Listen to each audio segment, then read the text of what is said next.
record. Hi, I think we're Hi. recording. David Lauterstein here. This is one of my podcasts that I'm doing. Just a quick brief introduction for me.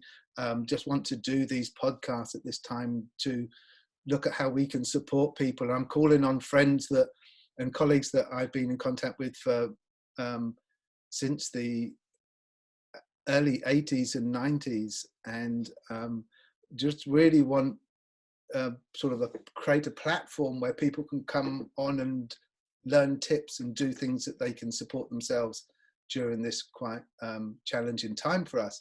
And I got my good mate David Lauterstein, who I haven't seen for many years. Lauterstein Conway Massage School in Austin, Texas, Zero Balance, amazing teacher and an amazing author.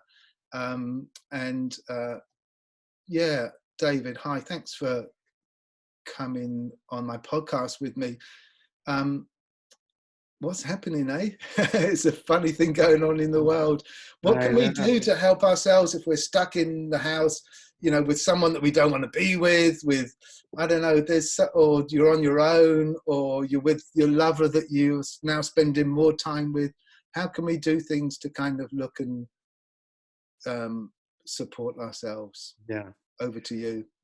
Well, first of all, I just want to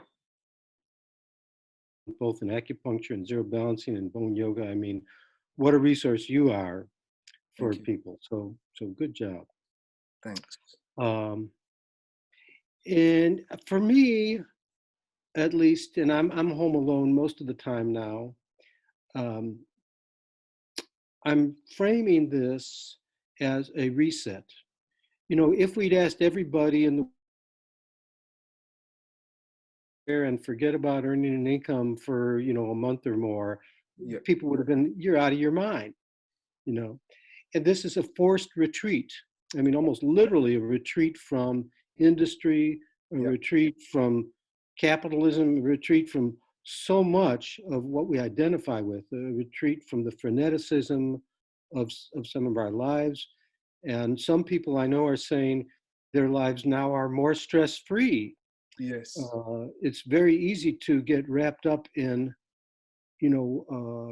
catastrophic predictions and expectations.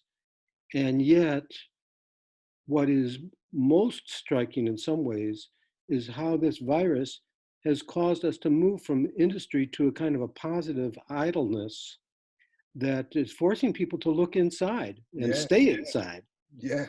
So, if we can frame it as an individual and a somewhat global reset, yes, then, we could use this to our advantage. And somebody told me today, they said, after many plagues, many civilizations turned into,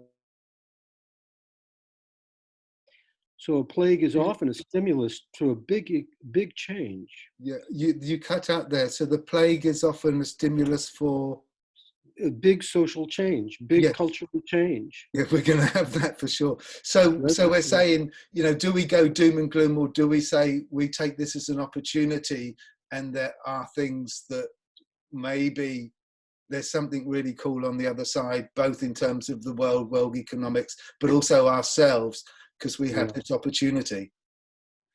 Yeah, today I read something. What are 10 things you could live without? And I thought, the only thing I really can't live without is life. Almost everything else, I can live without it. I mean, not indefinitely, but there isn't that much that I'm attached to. And it's interesting because when you think about Buddhism and the idea of non-attachment, that this certainly is putting into question some of the things we've been attached to. Yes, yeah, and it puts a different perspective on looking at how we can use tools to be here now. It's not about how good we're going to be later on, or how flexible we might be, or how closer to enlightenment we might be. It's really dealing with the nuts and bolts of today. Mm-hmm. So you've been in the business longer than probably most people in the world, I would reckon. When did you start doing your massage How many years ago? I started 42 years ago. 42 years ago. So you've got a lot of experience. You've worked with tens of thousands of people and taught many thousands of people. So your golden nuggets for us. Can you give us a few little golden nuggets that we can go away and start using today? Well, it's a good question. Thanks. It is a good question. Yeah. Well, I guess one thing which overlaps with a lot of what we do in bodywork is Aldous Huxley talked about the nonverbal humanities. Yes. And there's a lot of wisdom that is getting transmitted through yoga, through massage, Yes. through meditation.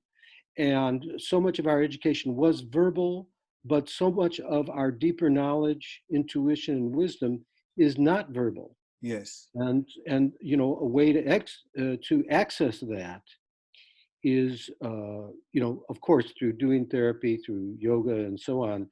And during this time, we've got to be on our own. I highly recommend that people look at the different online yoga classes that are around. Yes. Some.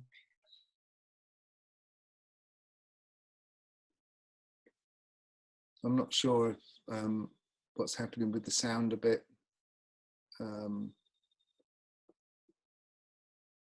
Hopefully David will come back in a second.